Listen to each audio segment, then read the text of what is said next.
Ողջույն, այսօր մի շատ հետաքրքիր պատմություն ես լսելու, լավ տեղավորվիր և ուշադիր լսիր։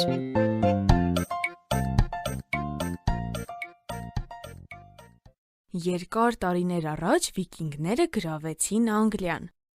Այս վայրին ավաստիները վախ և տագնապ էին տարածում։ Նրանք գողանում էին, սպանում, այրում տներ ու եկեղեցիներ։ Ալֆրեդ արքան ժամանակավորապես հաղթանակ էր տանում նրանց դեմ, սակայն որոշ ժամանակ անց պարտություն կրեց։ Նա պետք է հեռանար իր ամրոցից և փախչեր։ Նա, թափառաշրջիկի պես հագնված, թաքնվեց անտառում։ Անհայտ արքա։ Նա միայն մի քանի հոգու ասաց, թե ով է ինքը։ Այդ մարդկանցից մեկը հովիվ Ուիլֆրինգն էր։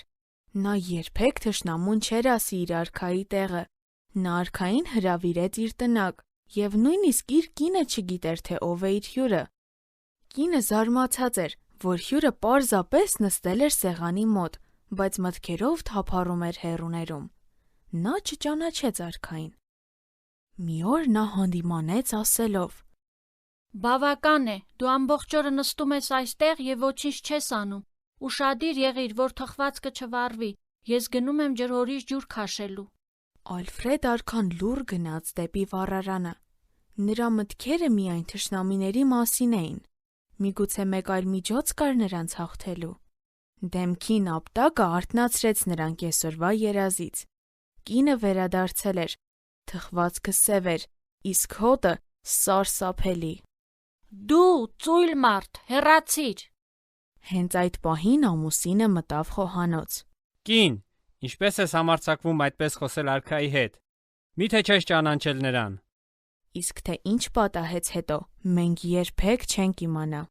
Բայց այս պատմությունը անհայտ արքայի մասին ինձ հիշեցնում է Տեր Հիսուսի մասին։ Իր դեպքում ամեն բան ավելի վատ էր, այնպես չէ՞։ 2000 տարի առաջ նա պառկած էր Մսուրում և ոչ ոք չէր ճանաչում նրան։ Իսկ հետո մարդիկ Աստծո որդուն նույնիսկ չէին ուզում իրենց կողքին տեսնել։ Դատապարտված և արհամարհված նա մահացավ խաչի վրա։ Իսկ այսօր նա հաճախ անհայտ արքա է։ Թույլ կտա՞ս նրան լինել քո կյանքի թագավորը։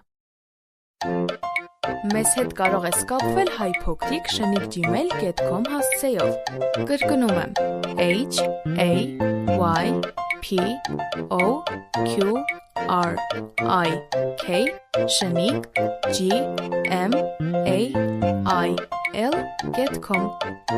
Կհանդիպենք հաջորդ թողարկմանը։ Ձեզ հետ է և Նիկեն։